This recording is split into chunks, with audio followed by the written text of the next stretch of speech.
I wanted to believe all that stuff just because I wanted to, because it made the world more interesting. So every time I watch sightings or unsolved mysteries, and they're like, "Hey, bro, Loch Ness monster," I was like, "Yeah, fuck yeah, Loch Ness monster, it's real." Yes, I love that cryptid stuff as a kid. I remember one time I had my mom buy me this big book about um, different strange mysteries. That's probably the title of the book. I was about to say I don't even remember the title, but that's probably it. And it had a bunch of stuff like that. And I was always hoping it was real. I don't know, because all that stuff is so cool. But then when you get older, you're just like, nah, it's bull Yeah, I crap. know. It's but no, yeah, the Loch Ness monster was always interesting, and but Yeah, it's just I was in it gets school and I was like, "Yeah, Team Nessie," and then that one kid from Canada would be like, "Nah, man, Team Ogopogo," and so we beat his ass. I hate Canada. Ogopogo, fuck you, kid. Oh man, I don't know. I always thought that one was cool, Nessie, because I was always like, what if it's like a dinosaur, man? But then I'm like, no, those things are all dead. They died a long time ago. People just see like a log in the ocean and they're like, ooh, it's Nessie. But like really deep in the water, it could have survived, man. Right. Yeah, If yeah, one of there's these like things different were real, what caves. do you guys think it would be? If there's like one, just one of them. One cryptid? Yeah, like a cryptid or something strange, or like I'm having a hard time thinking of examples. I didn't really prepare I for don't want this. it to be. Yeah, I don't want it to be like a really lame, easy one, like one of the many Bigfoot or Sasquatch or Yeti ones. Like, oh, it's an ape man. That's lame. I want it to be one of the really fucking weird ones, like the Loveland Frogman or the Mothman or Yeah. the Dover Demon. That thing is ridiculous. I want it to be Jersey one of those. Devil would be nice. Or like the Yeah, yeah, Bat walking Boy flying goat one. man. Say what? Who? The Bat Boy one in the Bad Boy Weekly Weekly World World News. News. Dude, that was the scariest fucking thing I'd ever seen. It was right at my grocery store. Oh Right? It's man. just this really obvious, Oh like they my used God. Photoshop, like the stretch feature to just like move his faces around, his face features around. It's like in N64 when you put in Mario 64 and you can like grab his face and stretch it around. They just did that in Photoshop to a little kid's face and put it on the cover of National Enquirer, and everyone shit their pants. Dude, it was I so remember terrifying. I remember asking my parents sometimes for Weekly World News when we were at the grocery store, and they're like, "No, it's a waste of money." I'm like, "But why? What if it's real? What if there really were Martians that landed on this farm?" The reason they wouldn't buy it for you is because the one and only time they bought it for you, you read like the first article and then you went running to them like, "Mommy, Daddy, like, is Elvis dead? If he's not dead, then how does he have erectile dysfunction?" And they never bought you the magazine again. You ruined it for yourself, I Nancy. feel like Oh. Elvis could have been a cryptid if he stayed the course of being seen at like Circle Getting K's fatter and and shit. fatter. Yeah.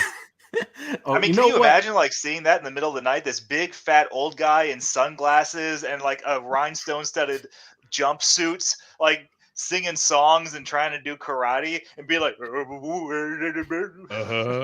But it was weird. Like he was getting seen at gas stations and Kmart's and shit for a while. Like it was like a whole subculture of these Elvis sightings. You know what? If one of these things is real, I hope it's Elvis. I hope it's Elvis really survived. And the weird thing is that, I mean, obviously in hindsight, it was just the proliferation of Elvis impersonators who did like lounges and shows in Vegas and stuff. But the reason it was probably always Elvis impersonators is because they always appeared, these sightings, they appeared as Elvis, precisely how you would imagine him, in the rhinestone studded jumpsuit, sunglasses. And like that last Elvis boogie-woogie show, the dances. famous one. Yeah, the one where he was just like fat and drug addled and he couldn't remember his own lyrics, like I'm a honko burning something. Yeah, in these sightings, he'd never be low key. He'd always had maybe a scarf, the gaudy glasses, same accent. Like wouldn't even fucking try. Which I guess if you're a fat dead slob, why would you try? Who do you got to impress? I mean, like, which one of these things that are most likely not real would you hope would be like real? Like, I think the Elvis one would just be hilarious. Because all those people that are like, I saw Elvis at the gas station. They'd be like, no, I was right. It was him. I don't know. I love the idea of Elvis as a cryptid, and not just like one Elvis, just like hundreds of fat, drug-addled Elvises just out there in the wild getting sighted in like suburban areas. Like you hear your trash cans getting knocked over in the middle of the night, you think it's raccoons, but when you turn the porch light on, it's Elvis. He left a hunk of burning love on my doorstep.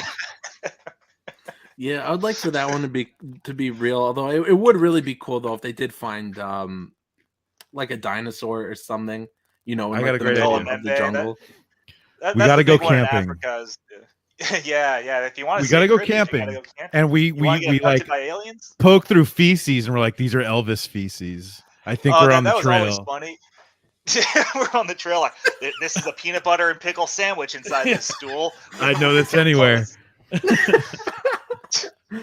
That was always the funniest part of that show on the History Channel called Monster Hunters or Monster Quest, whatever they called it.